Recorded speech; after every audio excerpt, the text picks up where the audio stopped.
It's Soup here, and I'm making this video with the hopes of making Arcane easier to understand by walking you through a practical application of the single target rotation. I'm going to go over the first minute or so of my Mythic Kurog kill and share how I play and why. I'm also going to cover the new Lust rotation that was recently shared in the Mage Discord, and I'll put notes up in the video where the rotation should differ from mine. And hopefully by the end of this video, you'll know enough to give Arcane a try. Alright, starting with the new Lust rotation.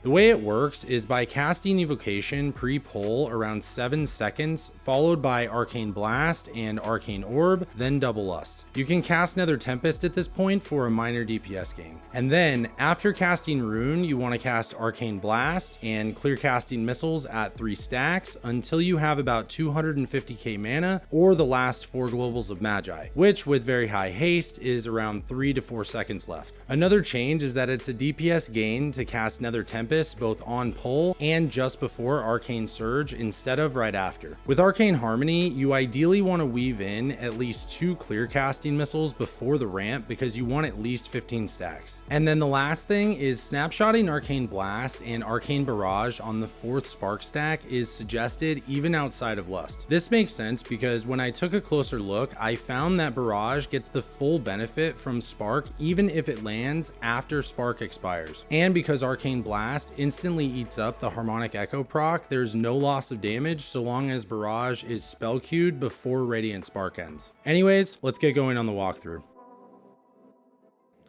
I then cast Radiant Spark, Arcane Blast 3 times to ramp to the 3rd spark stack. I luck out and get an Impetus proc just before casting Arcane Surge. Then I cast Nether Tempest, then Barrage followed shortly by Magi because Barrage has a very quick travel time playing this close. If you don't already know, the Barrage Magi combo works because Arcane charges get spent when Barrage is cast. So when Magi is cast mid-air, it puts you back to 4 charges and puts Magi on your target before Barrage lands, so the damage contributes to Magi. It is important to note that you want to cast Magi shortly before Barrage lands to maximize your globals during Magi, which can lead to a decent delay when playing at far range or versus targets with large hitboxes, but more on Barrage travel time later. At this point, I transition into the Magi portion of the ramp, which follows a damage priority compared to the rigid rotation of the Radiant Spark ramp. So right after Magi, I start with clear casting missiles, then I cast 2 Arcane Blasts to use the Nether Precision procs, another clear casting missiles followed by just 1 Arcane Blast, then clear casting missiles to move out of the fire and closer to the boss while staying in my room. And then with about 4 seconds left on Magi, I cast Arcane Blast twice to use Nether Precision, then clear casting missiles followed by 1 final Nether Precision blast before casting Barrage with 0.9 seconds left on Magi. You can see that Barrage cleaves, so it gets 15% additional resonance damage and lands just before Magi goes off. Before going on, I want to break down single target Magi and how I decide whether or not to cast Barrage. I did some spellbook math, and here's how spell damage breaks down, including the 15% single target resonance buff and Arcane Echo procs. I know it looks like a lot, but here are my major takeaways from this. First, clear casting missiles are by far the highest damage cast until 16 Arcane Harmony stacks. Second, Barrage on paper becomes the highest damage final global of Magi after the first clear casting missiles. Third, in the absence of any clear casting procs, you're better off spamming Arcane Blast right up until the last global of Magi with Presence of Mind. And last, in making this video, I found out that Nether Tempest ticks for both the single target and the AoE splash on its target, which, as you can see, leads to Nether Tempest being really high value during Magi. All of this usually leads to the following rotation during Magi without any haste buffs. When it comes to including Barrage in Magi, there are 2 main factors I look at: Barrage travel time and enemy hitbox size, because Barrage doesn't register damage until it hits the center of hitboxes, effectively adding travel time beyond the casted range. While playing further than 15 yards and or against mobs with big hitboxes like Senerth or Taros, I've recently started using Presence of Mind at around 2 seconds left on Magi to fit Blast into the last global, which sometimes means canceling clear clear casting missiles because of missile travel time and nether precision. When I play within 15 yards, I use clear casting missiles to move as close to melee range as possible to reduce barrage travel time, and try to always include barrage with 8 or more arcane harmony stacks. And then the last thing that I want to note about the Magi ramp is that very high haste from Lust or Double Lust will give you a lot more cast during Magi, so it's important to maximize clear casting and nether precision procs by weaving 2 arcane blasts between clear casting missiles. I hope all that made sense. Let's get back to the rotation.